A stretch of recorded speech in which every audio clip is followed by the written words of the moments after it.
Love Island USA Season 8 is already so messy. Here's my thoughts. First off, all these girls are so young and they're so worried about like getting husbands. Something about like being like, oh yeah, I've been single for 6 months. I'm like, Kenzie, Gemini Moon.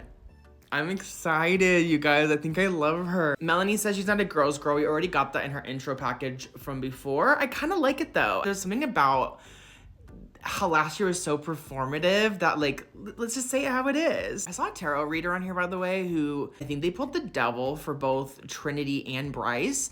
And so I was like, ooh, like toxic, like cycles, like what does that mean? And then she pulled it for both of them and then they ended up coupling tonight.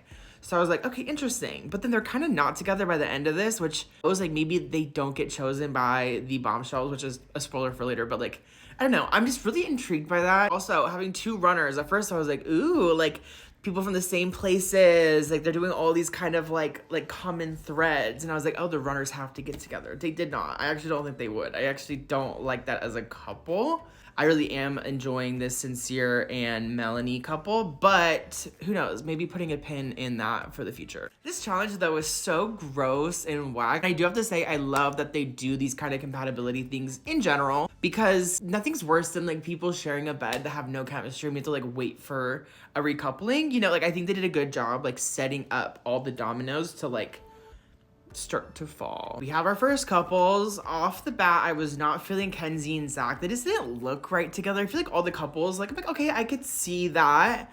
He just looked like uncomfortable. Next morning, we have the breakfast and Trinity is already getting the ick from Bryce because he wants to make her avocado toast. That is a crazy ick, but I guess it also like foreshadowed the whole like bombshell stuff later. Not gonna lie though, I was thinking Casey and Anaya looked like a good couple. But then she wants kind of like chivalry and he literally said, I'm not holding the door open for you. He played it off, but like I actually did think later on that like she would step on like the red circle cut for that. I really did. I really, really did. But yeah, door twist is back, but this time it is to see who's open for the bombshells, the safe couples. I kind of like them both.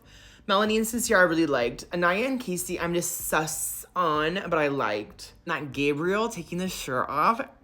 That was crazy work. That was actually crazy work. I think he's bombshelling well. I get why he was like demoted to bombshell. Anyways, what do you guys think? How are we feeling about that first episode? I'm excited.